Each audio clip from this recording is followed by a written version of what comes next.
Hello mga kalingap, another day, another vlog. So ngayon po ay nandito tayo sa aking munting kubo. At syempre ako lang naman mag-isa dito dahil yung aking asawa ay malayo pa.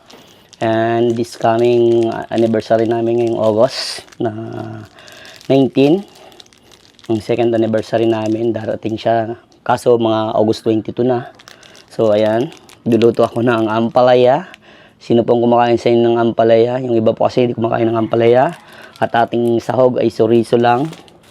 Yan, meron tayong kamatis, sibuyas, at bawang. Siyempre, di mawawalan ng itlog.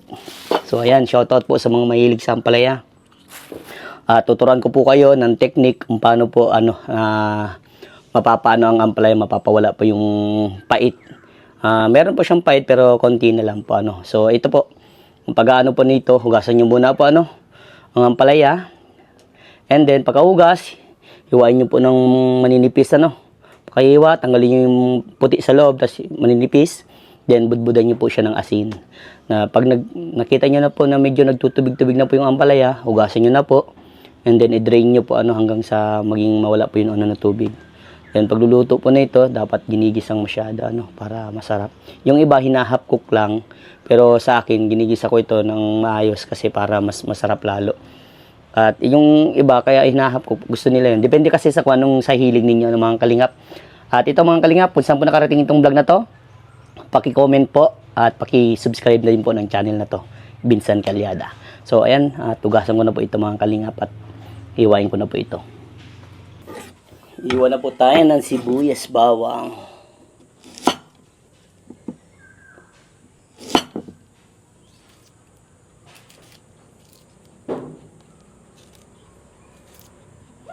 Yung iba po nilalagyan nila itong karne, manok.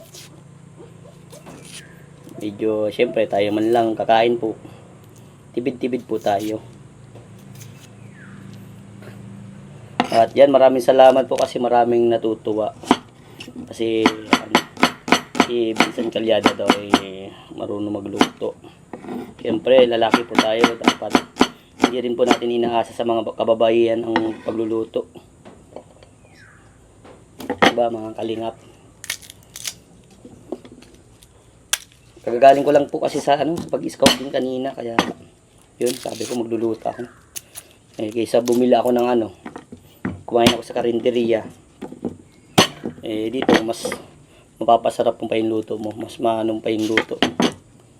Kumbaga mas mapapadami yung kain mo at alam mo yung lasa, talagang mapapasarap ba.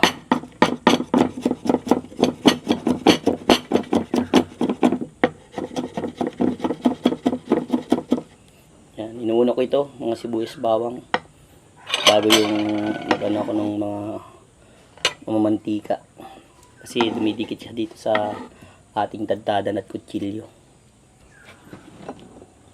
Kamatis. Yung iba pag nagluluto ng ganito, mas marami yung kamatis din. Sarap naman talagang kamatis. Ako kinakain ko yan.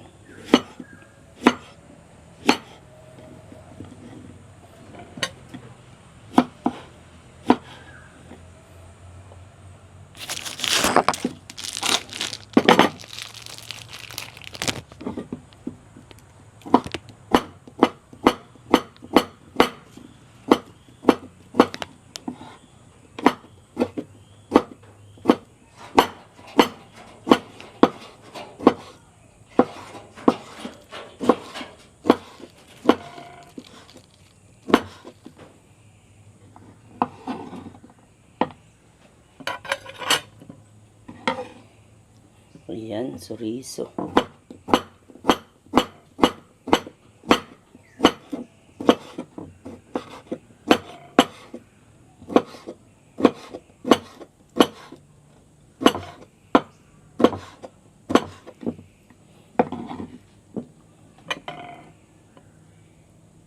Yan, ampalaya tayo.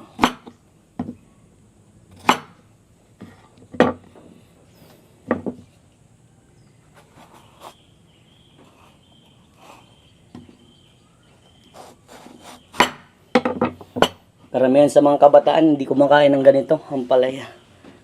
Minsan yung iba nga matatanda na, hindi pa rin kumakain ng ampalaya. Pero ang daming vitamins na makukuha dito mga kalingap. Sustansya ang gulay kasi. Ako kasi po mga kalingap, kapag kumakain ako ng like karne, halos kumakain ako ilang araw na akong kumakain ng karne. Ganito ako. Cleansing kumbaga ang ginagawa ko. Kumakain akong halos maraming gulay lagi na.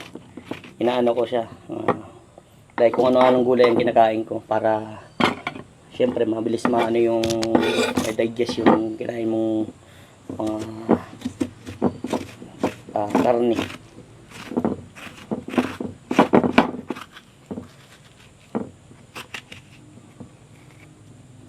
Diba? Sarap to kinikila, may kumakain din ito ng kilaw. Ano ba yung mga anong luto ninyo?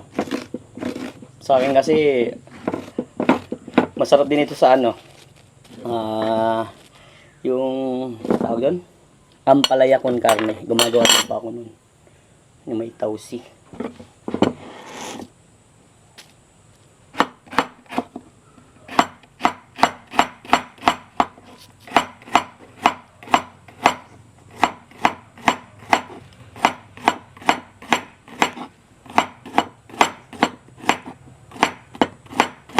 Yun nga pala pag kunyari naglagay kayo ng asin, di ba, pagkahiwa nyo tapos nagtubig na, hugasan nyo pong maayos kasi may time maalat din pang ampalaya kapag hindi nyo maayos ang pagkahugas. Siyempre pag gisa nyo nilagay nyo ng asin, yun, kayo din babalance ang lasa po. Ayun pa ako pag nagluluto, binabalance ko lahat.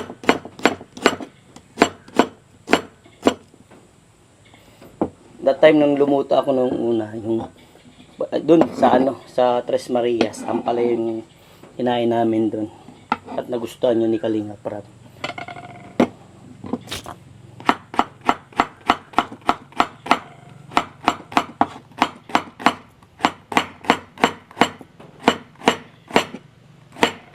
Yan, after nito, magsaing muna ako. Para wala na masyadong gagawin.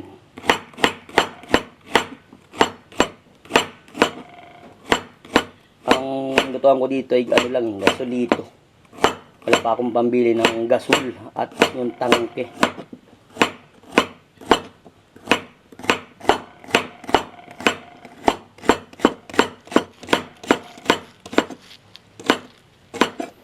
At yung ba yun? Yung stove, yun, wala pa ako nun. Mahal eh. Tapos pang budget natin. Kasi inuna ko yung mga higaan. Thank you kay Ninang Nelmali. Nagpabot ng sa 10,000 na tanggap po sa My Chris.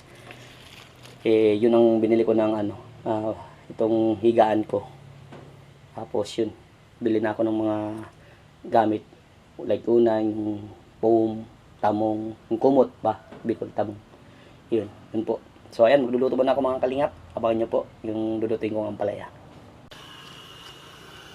Ayan mga kalingap, saing na muna tayo. Ayan. So after nyan, magluluto tayo ng ampalaya. Ayan, magluluto na tayo ng ampalaya. Ito na po siya mga kalingap. Ang ampalaya natin mga kalingap. Ayan mga kalingap, tapos na ako magkain at yun, wala nang natira dun sa ampalaya, kakaunti na lang pala. Bagay ito mamayang gabi para kaunti lang kakainin ko. At ito na nga po mga kalingap yung natira para mamayang gabi po. Salamat po sa lahat ng nanood at paki-comment po kung saan nakarating itong vlog na to. God bless everyone.